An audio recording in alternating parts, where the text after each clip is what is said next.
میخائیل شولوخوف کی کہانی آدمی کا مقدر۔ ترجمہ قرۃ العین حیدر۔ دریائے ڈون کے اوپری علاقے میں جنگ کے بعد پہلی بار جو بہار آئی اس میں بڑی انوکھی ولولہ خیز اور جنوں ساما کیفیت تھی۔ مارچ کے اواخر میں ازوف سمندر کے ساحلوں سے گرم ہوائیں چلیں اور ڈون کے اندر اندر دریا کا ریتیلا کنارہ بس اجڑ کے رہ گیا۔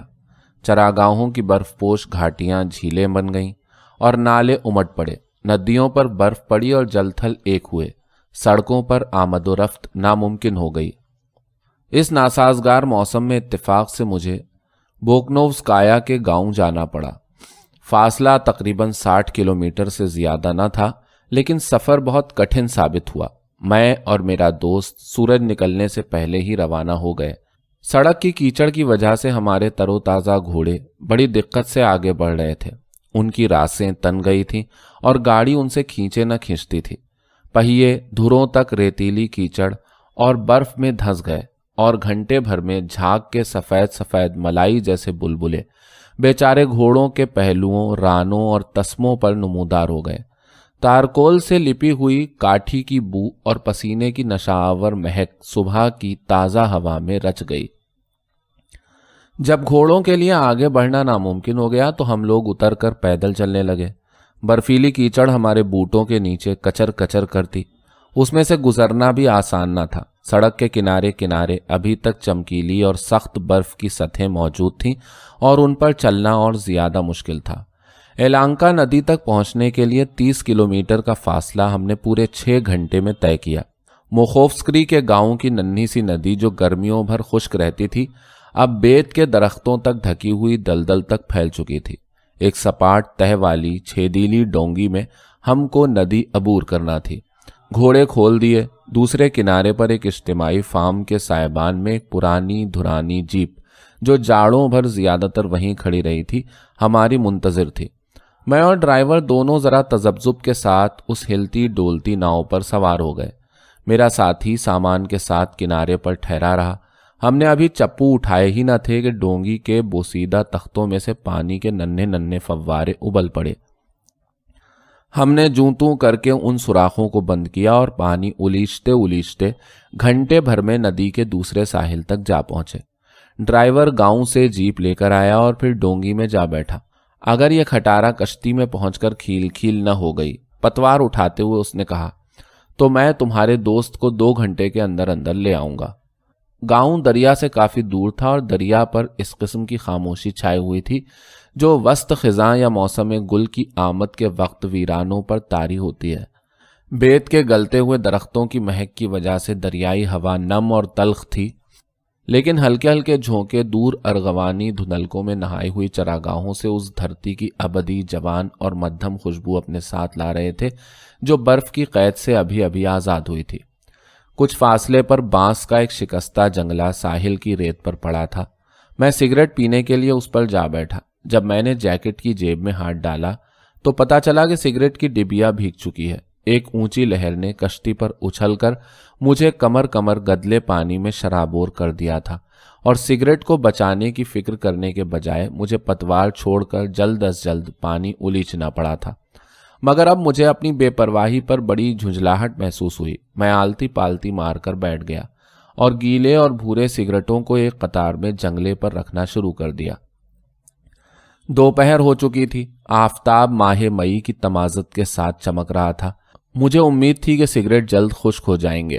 گرمی کی شدت کی وجہ سے میں پچھتانے لگا کہ ناحق روئی دار فوجی پتلون اور دگلا پہن کر آیا۔ آج کا دن سال کا پہلا گرم دن تھا، لیکن اپنا پرانا فوجی لبادہ اتار کے کشتی رانی کی محنت کے بعد ہوا میں بال خشک کرتے ہوئے اور آسمان پر سے گزرتے دبیز بادلوں کو کاہلی سے دیکھتے ہوئے خود کو مکمل طور پر سکوت اور تنہائی کے سپرد کر کے وہاں اکیلا بیٹھنا مجھے بہت اچھا لگ رہا تھا۔ اتنے میں گاؤں کے آخری گھروں کے پیچھے سے نکل کر ایک آدمی آتا دکھائی دیا۔